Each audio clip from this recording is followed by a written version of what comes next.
¿Quién es el Espíritu Santo? Esta pregunta, que puede parecer simple, ha resonado a lo largo de los siglos entre estudiosos, líderes espirituales y cristianos genuinos.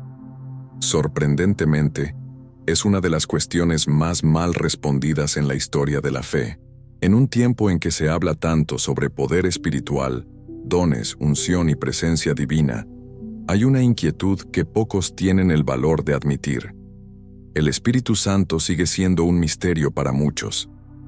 Si todo lo que sabes sobre él está fundamentalmente equivocado, la verdad bíblica revela que el Espíritu Santo no es una fuerza impersonal, no es un viento simbólico, ni una energía que se manifiesta en cultos emocionales. Él es Dios, tan divino como el Padre que está en los cielos y el Hijo que fue a la cruz. El Espíritu Santo no es una parte inferior de la Trinidad, sino la propia esencia de Dios que se mueve, habita, guía y transforma. En el libro de Hechos, de los Apóstoles capítulo 5, Pedro afirma sin dudar a Ananías que mentir al Espíritu Santo es mentir a Dios, evidenciando que el Espíritu posee una identidad propia, pero es inseparable de la divinidad. Desde los primeros versos de las Escrituras, encontramos su acción. En Génesis capítulo 1, versículo 2, está escrito que el Espíritu de Dios se movía sobre las aguas, antes incluso de que la luz fuera creada y de que la materia fuera formada.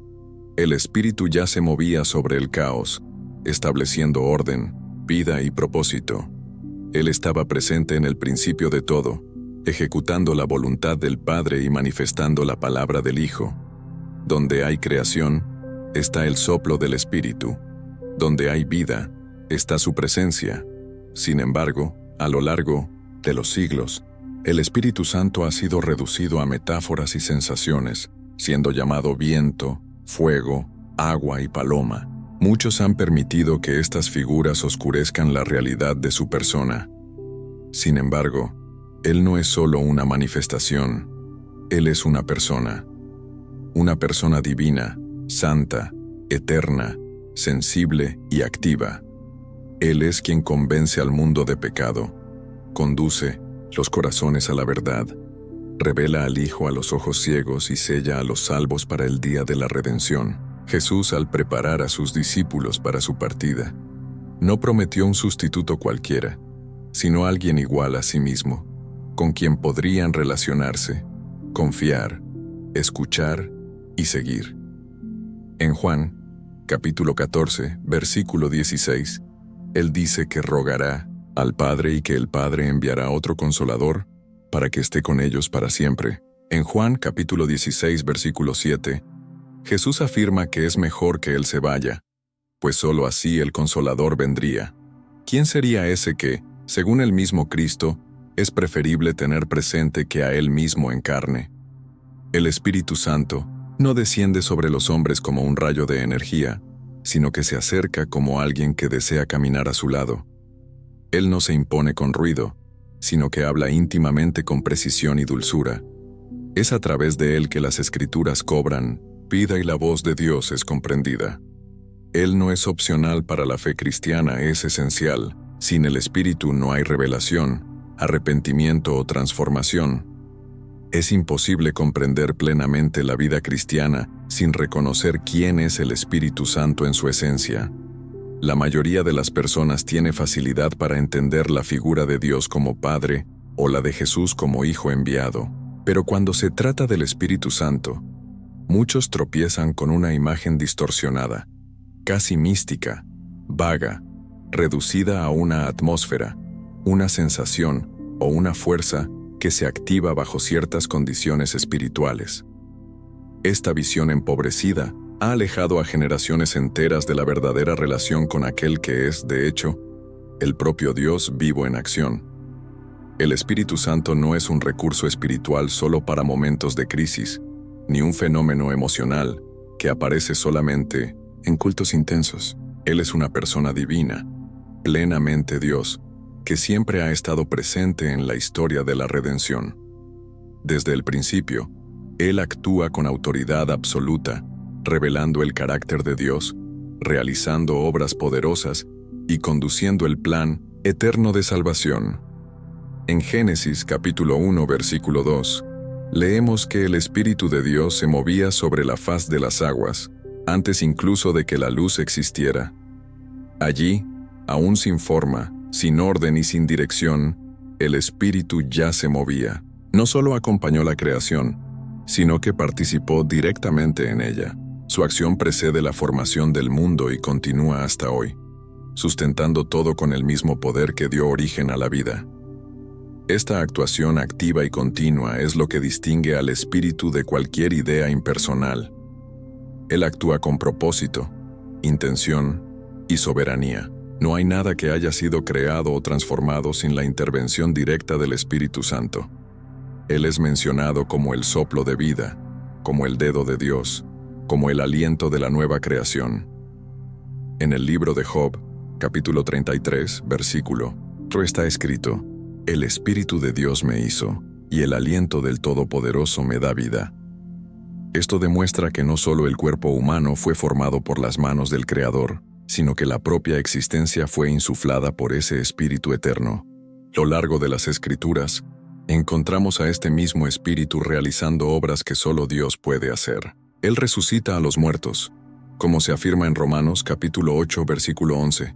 Si habita en vosotros el Espíritu de aquel que resucitó a Jesús de entre los muertos, ese mismo que resucitó a Cristo de entre los muertos, vivificará también vuestros cuerpos mortales. No se trata de una metáfora, sino de una realidad espiritual con implicaciones eternas. Solo Dios tiene poder sobre la muerte, y el Espíritu es el agente de esa victoria. Otro ejemplo notable es la declaración de Pedro en Hechos de los Apóstoles, capítulo 5, versículos 3 y 4, cuando confronta a Ananías sobre la mentira que involucra la venta de una propiedad, dice: ¿Por qué llenó Satanás tu corazón para que mintieses al Espíritu Santo? No mentiste a los hombres, sino a Dios. La afirmación es directa, inequívoca y devastadora para cualquier argumento que intente reducir al Espíritu a algo inferior.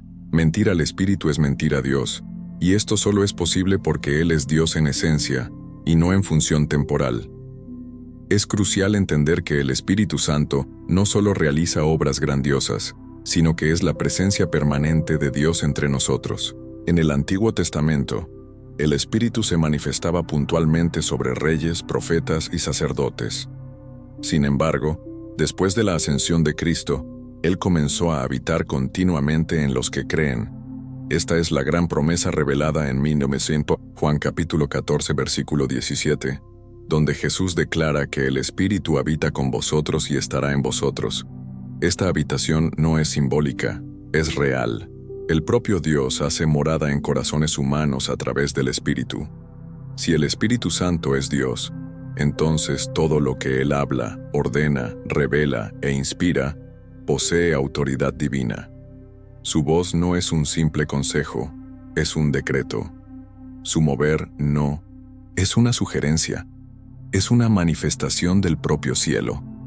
La Iglesia debe urgentemente recuperar esta reverencia y conciencia de que estar en la presencia del Espíritu es estar ante el propio Dios. No se trata de crear un clima o generar emoción, sino de reconocer la majestad de una persona que es al mismo tiempo amor, fuego, poder y santidad. No podemos seguir tratando al Espíritu Santo como un accesorio de la fe. Él no es una parte de Dios, Él es Dios. No es un complemento para hacer el cristianismo más emocionante.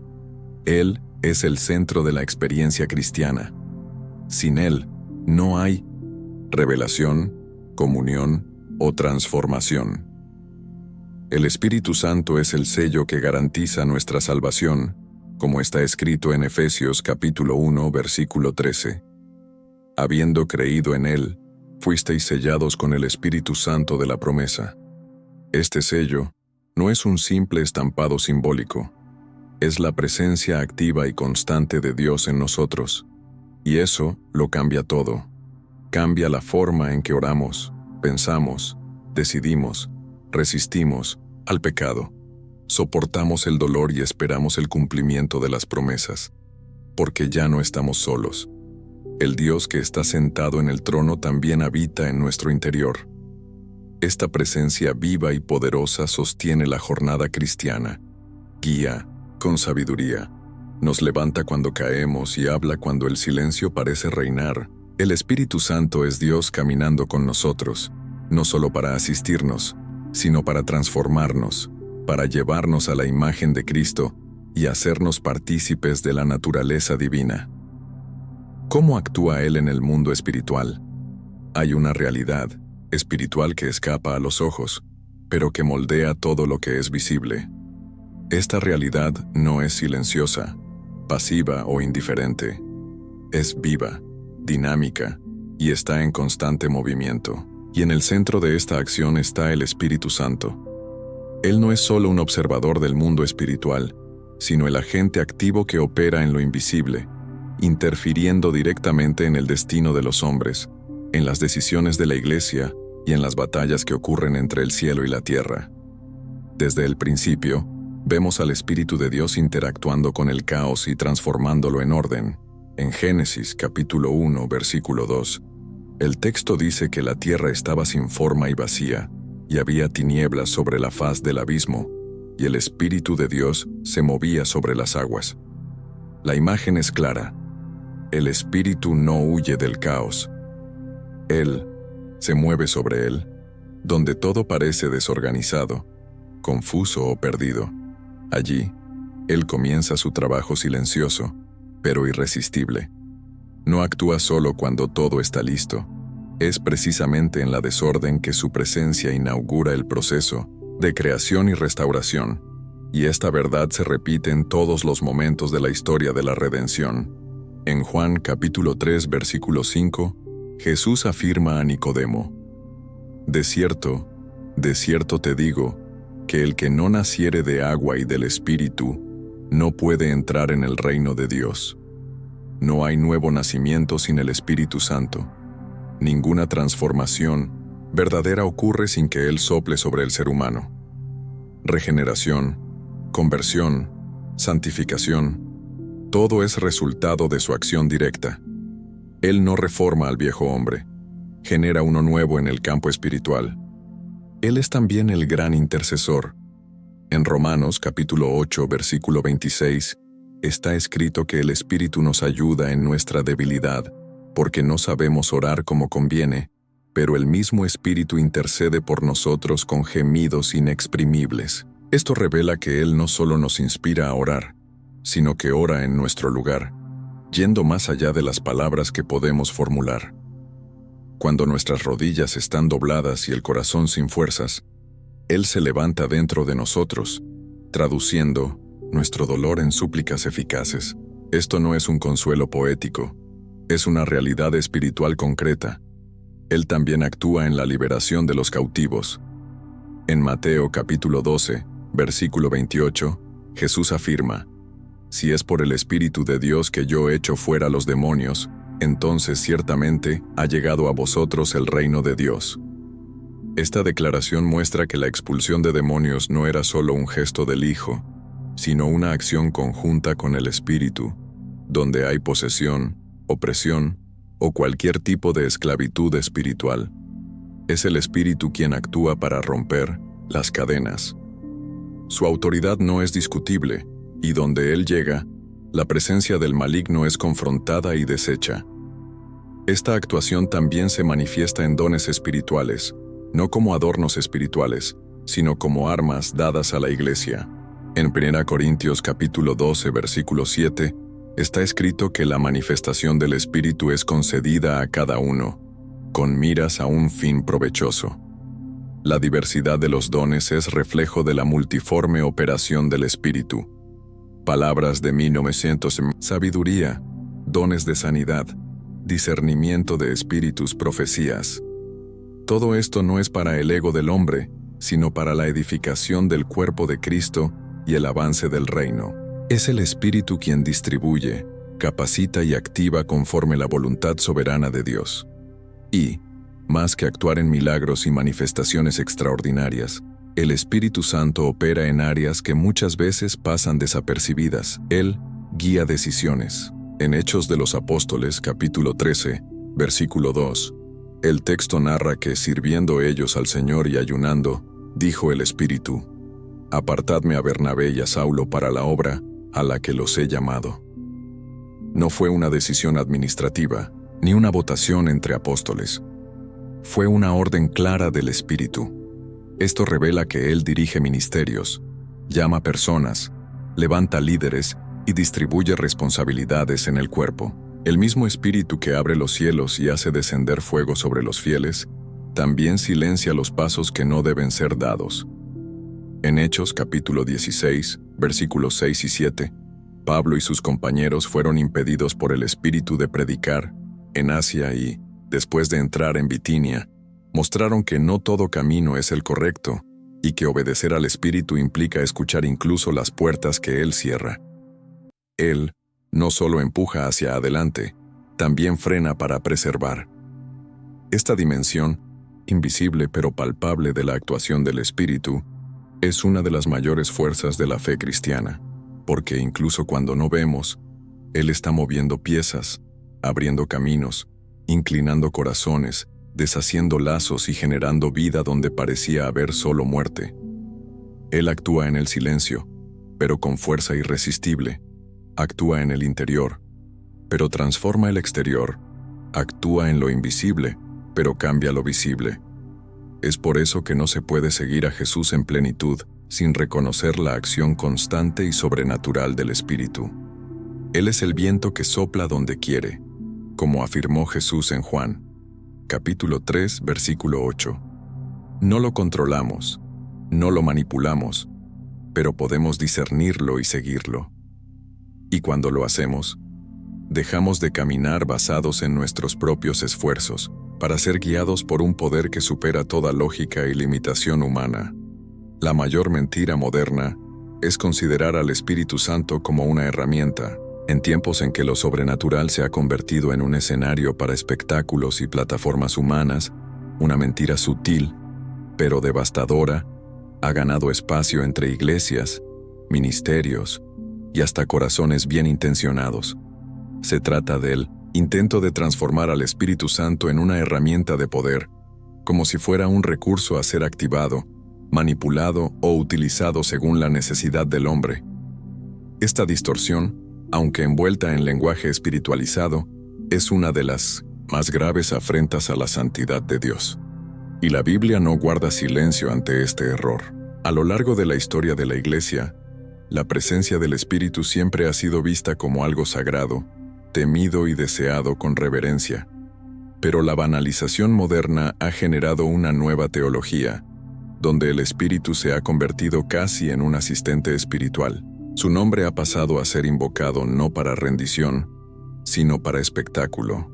Su mover ha sido interpretado como confirmación de ego, estatus e influencia, y los dones espirituales han pasado a ser exhibidos como medallas.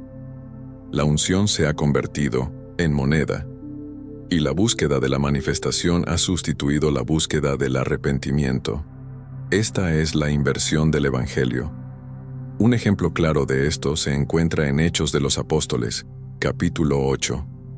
Simón, el mago, presenció a los apóstoles imponiendo las manos sobre los nuevos convertidos, y estos recibían el Espíritu Santo.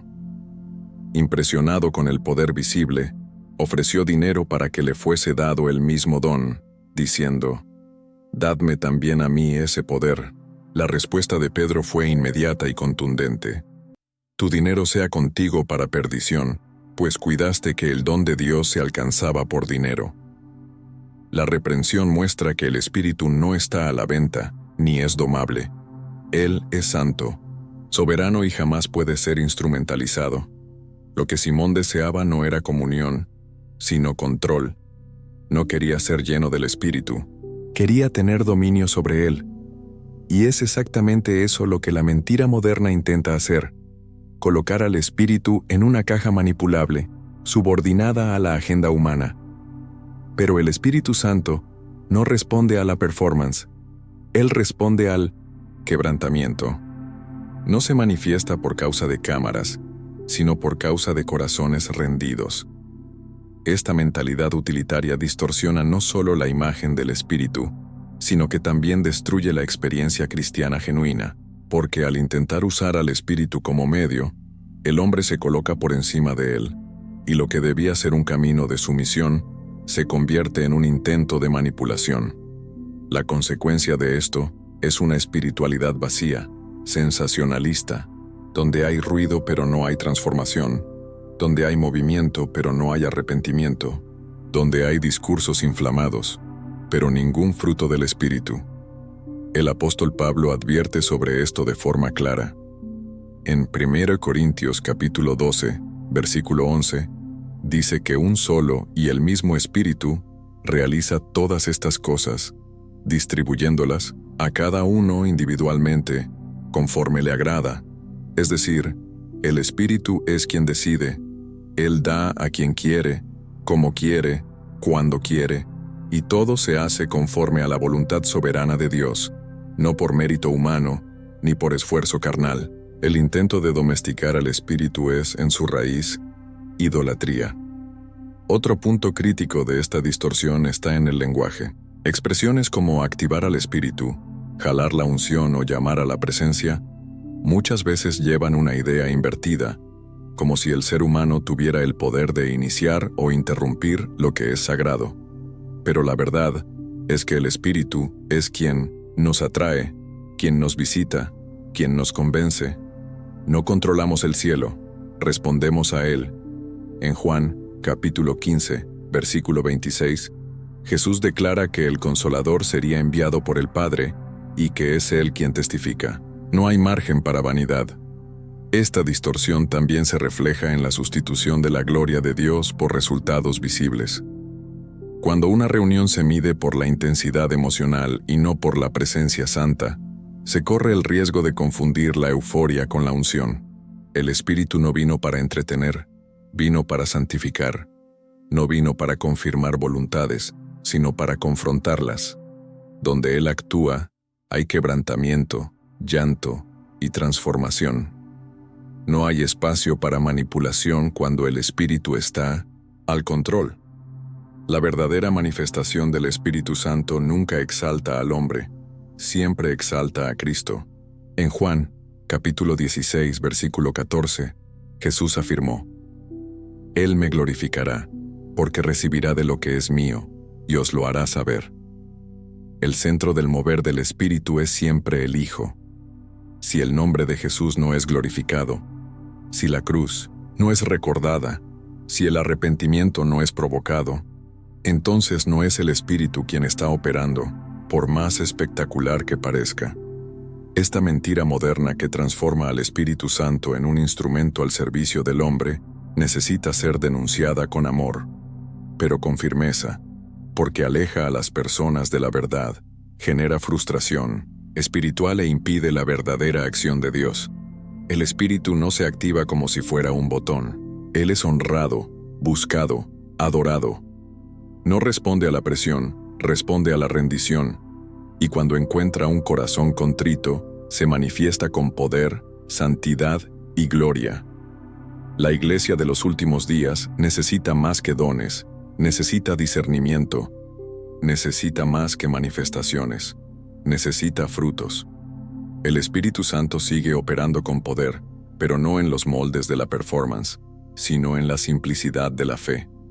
Él es el mismo que sopló vida en el caos, que levantó a los profetas, que ungió al Mesías y que encendió el cenáculo, y Él aún desea llenar corazones, pero no para engrandecer nombres, sino para cumplir propósitos eternos. El movimiento entre el Padre y el Hijo. La Trinidad no es un misterio a ser desvelado por la lógica, sino una verdad a ser contemplada con reverencia. Es la revelación de que el único Dios existe eternamente en tres personas distintas y plenamente divinas: el Padre, el Hijo y el Espíritu Santo. Dentro de esta relación eterna, el Espíritu ocupa un papel absolutamente esencial, no como un tercero distante, sino como el vínculo vivo entre el Padre y el Hijo. Él es el movimiento divino que conecta, comunica y manifiesta la voluntad de Dios en la creación, en la redención y en la vida del creyente. Desde el principio, El Espíritu Santo es presentado como aquel que ejecuta lo que el Padre ordena y el Hijo declara. En Génesis capítulo 1 versículo 2, ya lo vemos actuando en la creación. En Juan, capítulo 1 versículo 3, se dice que todas las cosas fueron hechas por medio del Verbo, que es Cristo. Y en Job capítulo 33 versículo 4, encontramos la acción directa del Espíritu como aquel que da vida. Esto no es contradicción, sino cooperación. El Padre planea, el Hijo expresa y el Espíritu realiza. Así es como la Trinidad se mueve, en perfecta armonía, sin competencia o división. La misión redentora de Cristo revela esta unión con aún más claridad. En Lucas capítulo 1 versículo 35, el ángel anuncia a María que el Espíritu Santo vendría sobre ella y que el poder del Altísimo la envolvería. El nacimiento del Hijo no fue solo un acto del Padre, sino también una acción directa del Espíritu. En el bautismo de Jesús, en Mateo capítulo 3 versículos 16 y 17, vemos el cielo abriéndose, el Padre hablando, el Hijo siendo bautizado y el Espíritu descendiendo como paloma. La Trinidad se revela en una única escena, actuando en unidad ante toda la creación. Esta conexión se profundiza en el ministerio terrenal de Jesús. Es el Espíritu quien lo conduce al desierto, conforme Lucas, capítulo 4, versículo 1. Es, por el Espíritu que Él predica, sana, expulsa demonios y opera señales. Isaías capítulo 61, ya había profetizado que el Espíritu del Señor Dios está sobre mí, porque el Señor me ungió para predicar buenas nuevas a los quebrantados. Y el propio Jesús, al leer este texto en la sinagoga, declaró: «Hoy se ha cumplido esta escritura en vuestros oídos». Nada de lo que Jesús hizo estuvo separado de la acción del Espíritu. Todo fue en completa dependencia y comunión. Incluso en la cruz, donde el Hijo entrega su vida, el Espíritu está presente. En Hebreos, capítulo 9, versículo 14, está escrito que Cristo se ofreció a sí mismo inmaculado a Dios por el Espíritu Eterno. La oferta de Jesús no fue solo física, fue espiritual, plena, impulsada por ese Espíritu que lo acompañó hasta el último suspiro. Y al tercer día, es por el mismo Espíritu que Él resucita, como leemos en Romanos, capítulo 8, versículo 11. La Trinidad actúa desde el principio hasta el fin de la salvación como un solo Dios, movido por amor perfecto. Esta actuación, integrada, también se manifiesta después de la ascensión de Cristo. En Juan capítulo 14, versículo 26, Jesús dice que el Padre enviará al Consolador en su nombre. Y en Juan capítulo 15, versículo 26, Él afirma que enviará al Espíritu de parte del Padre. No hay conflicto en el origen del envío. El Espíritu procede del Padre y del Hijo como extensión viva del amor entre ambos. Él no es solo enviado por autoridad, sino en plena comunión con el corazón del Padre y la misión del Hijo. Esta realidad se vuelve aún más profunda cuando comprendemos que el Espíritu no vino solo a representar el cielo, sino a hacerlo presente entre nosotros. Él no es una fuerza distante que comunica la voluntad divina por códigos enigmáticos. Él es la propia presencia de Dios que habita en el interior de los que creen. En Juan, capítulo 16, versículo 13, Jesús afirma: «Cuando venga, pero, el Espíritu de la verdad, Él os guiará a toda la verdad, porque no hablará por sí mismo, sino que dirá todo lo que haya oído, y os anunciará las cosas que han de venir». El Espíritu no actúa de forma aislada, sino como portavoz del cielo. Él no improvisa, transmite con fidelidad. Esta relación entre el Padre, el Hijo y el Espíritu no es una jerarquía de poder, sino una expresión de unidad perfecta. Es, por medio del Espíritu que conocemos el corazón del Padre, por el Espíritu que somos conducidos al Hijo, y es por el Espíritu que vivimos la vida cristiana con propósito. Sin Él, el Evangelio se convierte en letra muerta. Con Él, la palabra cobra vida, los ojos se abren, los corazones se quebrantan y los cielos se manifiestan. La Trinidad no es un concepto abstracto para debates teológicos, sino una realidad que transforma el cotidiano de la fe. El Espíritu Santo no es una adición tardía a la historia de la salvación. Él es el vínculo eterno que desde el principio actúa como extensión viva del amor divino. Él es el movimiento entre el trono y la tierra, entre el cielo y el corazón humano. Como el Espíritu Santo habita en nosotros, la realidad más revolucionaria de la nueva alianza no está solo en la promesa del perdón, sino en la presencia de Dios habitando dentro del hombre. Durante siglos, la presencia divina estuvo asociada a templos, montes y manifestaciones externas, pero en Cristo algo extraordinario fue inaugurado. El Dios que andaba entre los hombres ahora desea habitar en ellos, y es por medio del Espíritu Santo que esta verdad se cumple de forma plena. La presencia del Espíritu no es un símbolo, es una realidad transformadora.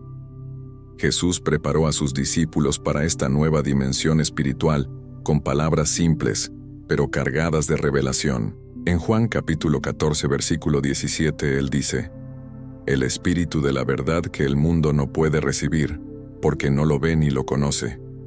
Vosotros lo conocéis, porque habita con vosotros y estará en vosotros». Esta promesa indicaba que el Espíritu que hasta entonces actuaba sobre los hombres de forma temporal y localizada ahora pasaría a vivir dentro de aquellos que lo recibieran. Esto cambia todo. Él no solo visita, Él permanece. La presencia del Espíritu en nosotros no es pasiva. Él no está allí como un observador silencioso. Él habita con propósito. Él transforma, convence, purifica y guía. El apóstol Pablo, en Romanos capítulo 8 versículo 9 afirma: «Si alguien no tiene el Espíritu de Cristo, ese tal no es de él». Esto revela que la habitación del Espíritu no es una experiencia opcional o complementaria, sino esencial. Ser cristiano es, por definición, ser morada del Espíritu Santo. Esta presencia interna afecta todas las dimensiones de la vida. No se limita a los momentos de adoración o oración. Se manifiesta en la conciencia, en la dirección, en la resistencia al pecado y en la sed de santidad. El Espíritu habita donde hay rendición. Él moldea pensamientos, transforma deseos y genera frutos. En Gálatas, capítulo 5, versículo 22, Pablo enumera los frutos del Espíritu: amor, alegría, paz, longanimidad, benignidad, bondad, fidelidad, mansedumbre, dominio propio. No son conquistas humanas, son evidencias de la presencia divina operando dentro del creyente. La transformación generada por esta presencia no es instantánea, sino continua y progresiva. El Espíritu no fuerza, Él conduce, respeta los procesos, pero nunca deja de actuar. En 2 Corintios capítulo 3 versículo 18, está escrito: «Todos nosotros con el rostro descubierto, contemplando como por espejo la gloria del Señor, somos transformados de gloria en gloria, en la misma imagen, como por el Señor, el Espíritu». La obra de Él es progresiva pero inevitable. Él no solo señala el error, Él nos capacita a superarlo. No solo revela la voluntad de Dios, Él nos da poder para cumplirla. Es por eso que la vida cristiana no puede vivirse por esfuerzo propio. Sin la habitación del Espíritu, todo se vuelve pesado, religioso y mecánico. Pero con Él, tenemos la gracia para soportar, dirección para decidir y fuego para permanecer. El mismo Espíritu que levantó a Jesús de los muertos habita en los que creen. Esta verdad está en Romanos capítulo 8 versículo 11. Si el Espíritu de aquel que resucitó a Jesús de entre los muertos habita en vosotros, aquel que resucitó a Cristo Jesús también dará vida a vuestros cuerpos mortales por medio de su Espíritu que habita en vosotros. La presencia del Espíritu también es un sello de pertenencia. En Efesios capítulo 1 versículo 13, Pablo escribe: «Fuisteis sellados con el Espíritu Santo de la promesa». El sello era, en el contexto bíblico, una marca de propiedad, autenticidad y protección. Esto significa que la presencia del Espíritu en nosotros es la prueba de que pertenecemos a Dios, de que hemos sido comprados a alto precio, y de que no estamos más a la deriva. Esta habitación también es el camino de la intimidad con Dios. El Espíritu no nos conecta solo con dones o revelaciones. Él nos conecta con el propio corazón del Padre. En Romanos capítulo 8, versículo 15 está escrito: «Recibisteis el Espíritu de adopción, por el cual clamamos, Abba, Padre». Él no solo nos enseña a orar, Él nos hace hijos, nos introduce en una relación de amor profundo, donde la obediencia no es por miedo, sino por honor, donde el temor de Dios no nos aleja, sino que nos atrae más cerca de Él. El Espíritu Santo habita en nosotros como Maestro, Consejero, Consolador y Guía. Él nos recuerda lo que Jesús enseñó, como en Juan capítulo 14, versículo 26. Él nos enseña todas las cosas. Él no es una voz distante. Él habla en lo íntimo. Él no es un visitante ocasional. Él es un morador constante. Y donde Él habita, no hay espacio para tinieblas que no sean confrontadas, ni heridas que no sean tocadas. Sin embargo, esta presencia exige celo. Pablo escribe en 1 Corintios capítulo 6, versículo 19: ¿Acaso no sabéis que vuestro cuerpo es templo del Espíritu Santo que está en vosotros, el cual tenéis de parte de Dios y que no sois de vosotros mismos? No somos dueños de nosotros. Hemos sido comprados, sellados y habitados. Y por eso, cada decisión, cada palabra, cada intención debe ser puesta delante de Él, porque ya no estamos solos, somos templo. La presencia del Espíritu Santo en nosotros no es solo doctrina, es vida, es dirección, es transformación. Él habita no para contemplar, sino para reconstruir, no para observar, sino para conducirnos a la imagen del Hijo. Su habitación es el inicio de una nueva existencia marcada no por esfuerzo religioso, sino por comunión viva y constante con el propio Dios. El Espíritu Santo tiene personalidad. Antes de continuar, si este contenido ha bendecido tu vida, dale me gusta, comenta y comparte. Tu amén en los comentarios hace toda la diferencia para alcanzar a más personas. Suscríbete al canal, y si deseas bendecir el canal, haz clic en el botón Gracias y deja una ofrenda de cualquier valor, o conviértete en miembro. Así continuamos invirtiendo en investigación y mejoras para bendecir aún más tu vida. Continuando, la revelación de que el Espíritu Santo habita en nosotros ya sería suficiente para provocar reverencia, temor y gratitud. Pero esta presencia se vuelve aún más sagrada cuando comprendemos que Él no es solo una influencia espiritual, sino una persona real, viva y consciente. El Espíritu Santo no es impersonal. Él piensa, siente, decide. Él conoce, se entristece, ama y desea. Y es precisamente por ser una persona que Él se relaciona con nosotros de manera tan profunda y transformadora. La Biblia presenta numerosos textos que atribuyen al Espíritu características exclusivamente personales. En 1 Corintios capítulo 2, versículo 10, está escrito: «Pero Dios nos lo reveló por el Espíritu, porque el Espíritu a todas las cosas perscruta, hasta las profundidades de Dios». Perscrutar o sondear no es una función automática, sino un acto consciente. El Espíritu investiga, examina y comprende la totalidad del ser divino. Esto no es un comportamiento de una fuerza neutra, sino de alguien que posee mente propia y discernimiento absoluto. Más adelante, en el versículo 11 del mismo capítulo, el apóstol refuerza: «Porque ¿quién de los hombres sabe las cosas del hombre, sino el espíritu del hombre que está en él? Así también las cosas de Dios nadie las conoce, sino el Espíritu de Dios». El Espíritu no solo transmite conocimiento, Él lo posee. Él conoce la voluntad del Padre, conoce los corazones de los hombres, y es capaz de aplicar esta sabiduría con precisión. Su mente no está limitada por el tiempo, ni contaminada por vanidades humanas. Él piensa con perfección, pero el Espíritu Santo también siente. Él no es indiferente a nuestras actitudes. Él no habita en nosotros como un espectador frío, sino como alguien que se involucra con profundidad. En Efesios capítulo 4, versículo 30, está registrado uno de los consejos más importantes para el creyente.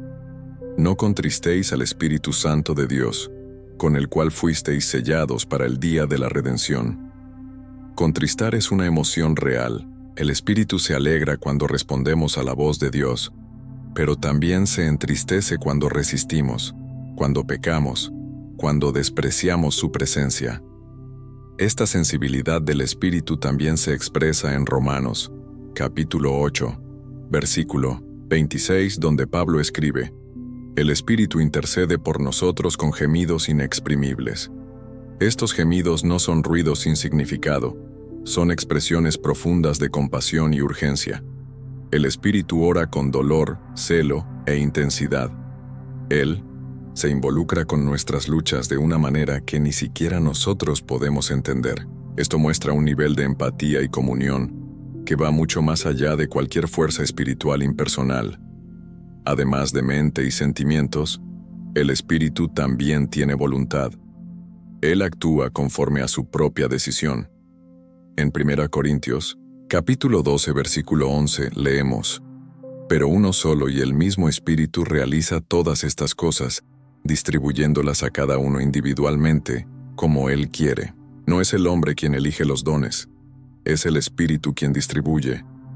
Él decide quién recibirá, cuándo, de qué forma y con qué propósito. Su voluntad es soberana. Él no actúa por presión, sino por convicción. Es exactamente por eso que la relación con el Espíritu Santo debe construirse con humildad y temor. Él no puede ser manipulado, forzado o domesticado. Él no responde a fórmulas, responde a corazones quebrantados. Su voluntad no puede ser doblada por la insistencia humana, pero puede ser revelada a aquellos que lo buscan con sinceridad. Él actúa cuando desea, donde desea y cómo desea. Y cuando entendemos esto, dejamos de intentar conducirlo y comenzamos a ser conducidos por Él. Por tener mente, sentimientos y voluntad, el Espíritu también tiene personalidad, y por eso es posible entrar en comunión con Él. En 2 Corintios capítulo 13, versículo 13, Pablo cierra su carta con un saludo que es, a la vez, una revelación. La gracia del Señor Jesucristo, el amor de Dios y la comunión del Espíritu Santo sean con todos vosotros. No se puede tener comunión con un viento, con una energía o con un símbolo. La comunión solo es posible entre personas, y el Espíritu Santo es una persona divina que desea relación. Esta comprensión cambia la forma en cómo nos acercamos a Él. Ya no oramos a una fuerza distante, sino a alguien que escucha, comprende y responde. Ya no buscamos manifestaciones sin propósito, sino que conocemos el corazón de quien las manifiesta. Esta intimidad, sin embargo, exige sensibilidad. El Espíritu no grita, Él susurra, no impone, Él invita. Respeta los espacios pero ama cuando es acogido. Él no fuerza su entrada, sino que se revela a los que lo reciben con fe. Es fundamental que reconozcamos la extraordinaria naturaleza del Espíritu Santo. Él es el que da vida a nuestros corazones, el que transforma nuestras debilidades en fortalezas y nos guía hacia una relación más profunda con Dios. Él no solo actúa en momentos de adoración o en cultos emocionantes, está presente en cada aspecto de nuestra vida diaria. Nos acompaña en las decisiones, nos consuela en el dolor y nos anima en la lucha contra el pecado. Cuando permitimos que el Espíritu Santo se manifieste en nosotros, experimentamos una transformación que no solo afecta nuestra conducta externa, sino que también impacta nuestro interior. Nos ayuda a ser más como Cristo, a reflejar su amor y su luz en el mundo. Así, el Espíritu Santo se convierte en el motor de nuestra vida cristiana, un compañero constante que nos impulsa hacia nuestra verdadera vocación. Ser conscientes de la presencia del Espíritu Santo en nuestras vidas debe llevarnos a un lugar de reverencia y gratitud.